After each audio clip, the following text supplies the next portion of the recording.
This is more Doug DeMuro, and today I'm going to talk about the Tesla Cybertruck again.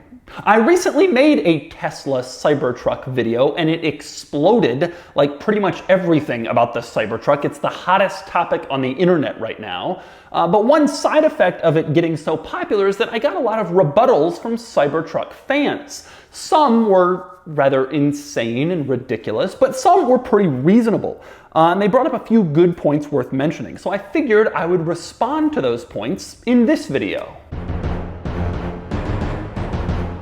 Now, if you haven't seen my original Cybertruck video, I'm going to link it in the description below, and I'm not going to go over every point again, but I do want to quickly review it. The basic gist was not to look at the truck from a design standpoint like pretty much everybody else is, and instead to compare it using a cost and usability perspective to other pickup trucks, regular trucks. And I basically found that the Cybertruck is pretty expensive for what it offers compared to normal full-size pickups. Now, nobody really argued with my math here, and I don't really think you can argue it. Most people agreed the Cybertruck is more expensive than regular trucks. But a lot of people mention that there are two crucial points to keep in mind. The first is something I should have brought up in the original video, and that was total cost of ownership. The argument is, yes, the Cybertruck is more expensive to buy initially, but then over time, because it doesn't use gasoline, it ends up being cheaper to own in the long run if you own it for long enough. Now, this was the biggest argument people brought up against my original video, and my response to it is, yeah, it's a good point. Eventually, the Cybertruck will end up being cheaper, just like most EVs will eventually end up being cheaper to comparable gas-powered cars. But there's a couple of problems with this argument. One is that it's not that much cheaper. This is a screenshot from the EPA's website showing the fuel cost for an average year given an average driver with average miles. And you can see the Model X costs about $700 a year in fuel, which is electricity, while the F-150 four-wheel drive EcoBoost costs about $21.50 a year in fuel and gasoline. So using the Model X as an approximation for the Cybertruck would earn back about $1,400 per year in fuel. But the problem is the Cybertruck is not just a little bit more expensive than a regular full-size pickup truck, but quite a bit more expensive. In my video, the example that I gave was the Chevy Silverado. To get the same tow rating as a base Chevy Silverado, which starts at $27,000, you need to get the $50,000 Cybertruck. Now, a few people pointed out that the base Silverado has only 2 doors, the Cybertruck has 4, but fine, add 2 more doors to the Silverado, it adds $4,000 to the base price, so now the Silverado is $31,000 and the Cybertruck is $50,000, meaning there's a $19,000 price difference for the same tow rating. So even if you factor in maintenance that a gas car needs, like oil changes, belts, whatever, you're still looking at a decade before the Cybertruck makes up this price difference. Which leads me to my second point, and that is that several people told me, well, comparing the Cybertruck to a base model Silverado is wrong because the Cybertruck has way more equipment. And my response is, how do you know this? How do you know that the Cybertruck is better equipped than a base Silverado? I want to know what the standard equipment is on a base Chevy Silverado. I go on Chevy's website and it's all printed right there. Cybertruck is still 2 years away, or 4 years in Tesla standard time. And right now it's so far away, we have no idea what sort of features it will include as standard. I got tweets from people saying, well, a Silverado versus a comparably equipped Cybertruck, there's only like a $2,000 price difference. My response is, how do you know what a comparably equipped Cybertruck is? We just have no clue what the options and the features and all the equipment will be on the Cybertruck. And anybody who uses that argument, oh, when they're comparably equipped, they're similar in price, is just straight up lying because we don't know the equipment of the Cybertruck just yet. Now, with that said, I'm not trying to be deliberately obtuse here. I know that most Tesla vehicles are often very well equipped from the get-go. So let's assume, like most Cybertruck fans do, that the Cybertruck will have far more equipment than a base Silverado. But let's say that equipment is worth, I don't know, 10 grand. you still have a $9,000 price difference between the Silverado and the Cybertruck, and at $1,400 per year in fuel costs, that $9,000 takes a lot of time to recover. Now, even if you thought that maintenance and repairs for a regular gas-powered truck would be $1,000 per year more than the Cybertruck, which is really high, you're not breaking even on the Cybertruck until year 4 or 5. But to me, the most important point to be made about this total cost of ownership argument is that it's just not all that great of an argument in the first place. To me, the thing is this: the Tesla Model 3 is one of the best cars on sale today.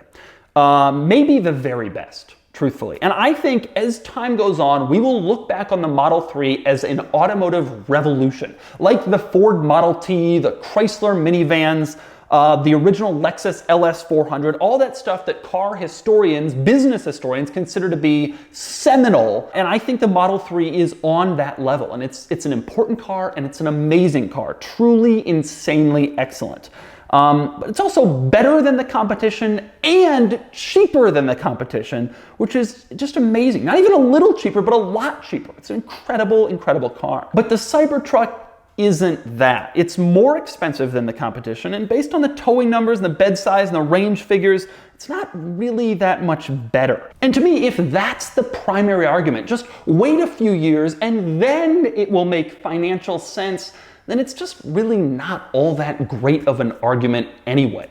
Especially in the truck world, where people are so entrenched in the trucks that they own. They've been buying their favorite brand, their favorite truck for years, decades. If you want to get them out of that cycle, you have to be better in every way and cheaper, which is what the Model 3 is. Better and cheaper than legacy cars, and that's why it's converted people away from them. But to me, Cybertruck isn't really cheaper, and frankly, it doesn't even really seem to be all that better. And by the way, I want to bring up another point here that I think is important, and that is the truck's usability. Zillions of pickup trucks are sold every year, and many people don't use them for truck stuff.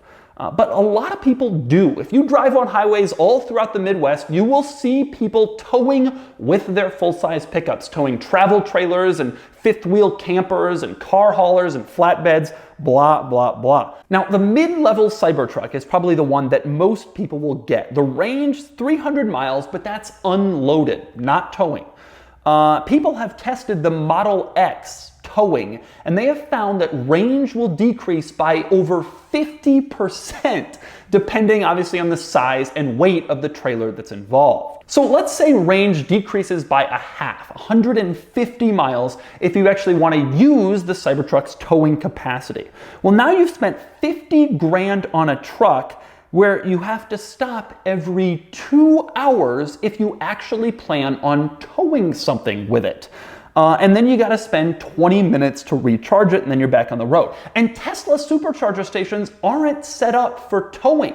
So you got to pull into the station, unhook your trailer, park your car, supercharge, bring it back over to the trailer, hook it back up again, drive for another 2 hours, stop, unhook your trailer, supercharge, hook it back up again. Now, it's just ridiculous. It's not reasonable or practical. And that leads me to the other major argument that people made against my original Cybertruck video, and that is that I don't understand the purpose of the Cybertruck.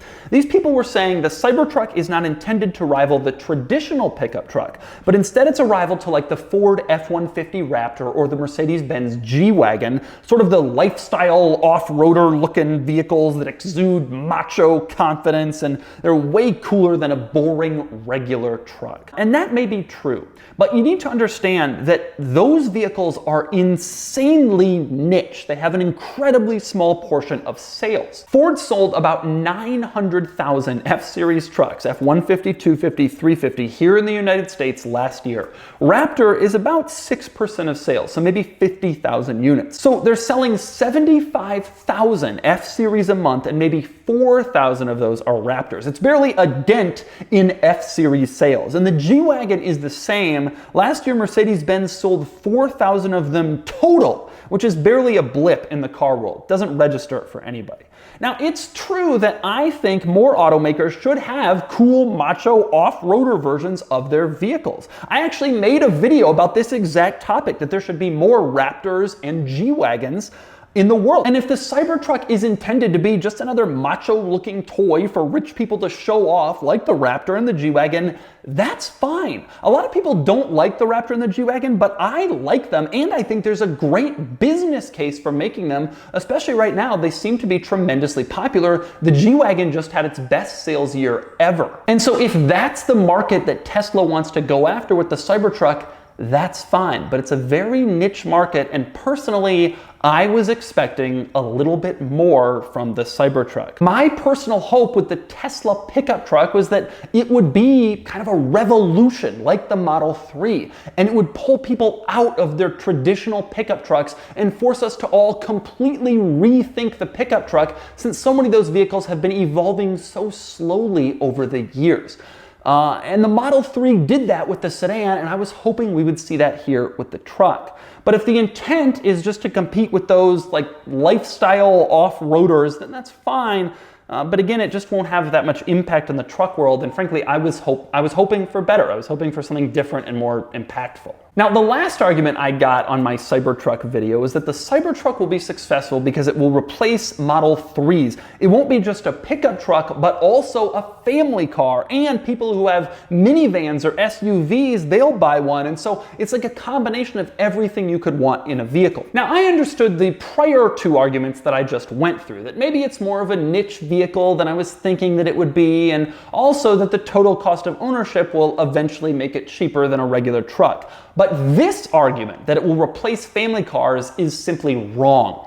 It's not accurate, and I'm going to explain why. The reason that the Cybertruck will not be a simple replacement for everybody's family vehicle is that it is absolutely massive. Now, the Cybertruck is about the same size as a normal full-size pickup truck, but compared to a car, it is huge. The Cybertruck is 232 inches long, which makes it 2.5 feet longer than a Chevy Tahoe. It's 4 feet longer than a Model 3.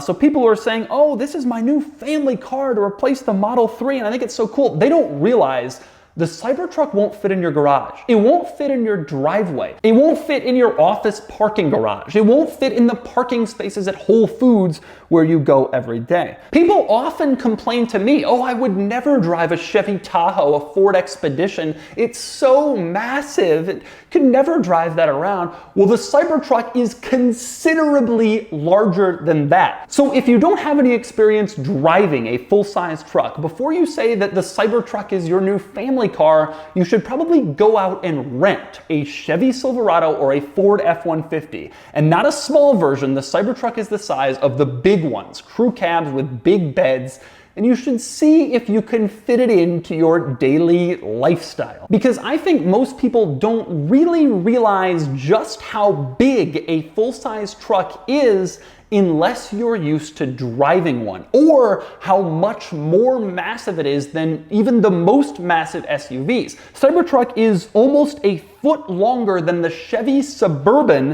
which I think is the longest SUV on sale now. It's 3 feet longer than a Honda Odyssey, which is a traditional minivan, etc., etc. So I don't think it's going to convert that many people who are used to driving CR-Vs and RAV4s and Model 3s. It's just a total shock in terms of its size. So anyway, those are more of my thoughts on the Cybertruck. I think this video addresses most of the legitimate responses to my original video on the Cybertruck, so I won't make another one of these videos about the Cybertruck unless there's vastly more new information that's worth discussing in the future. But right now, that's where my views stand. And I just want to make another disclaimer here. I am a Tesla fan. I think the Model 3 is truly revolutionary, a fantastic car. But I also like the S, the X. I did a video with the original Tesla Roadster. I reviewed it and I really liked it. And I generally think Tesla makes fantastic vehicles. And I also love a lot of the other Tesla benefits, like over-the-air updates and autopilot. There's a lot of good stuff here. I just think that Cybertruck specifically is a miss. It's not as impactful as other Tesla vehicles. The value proposition isn't really there. And of course, it's ugly. And anyway, that was more Doug DeMuro with some expanded thoughts on the Cybertruck.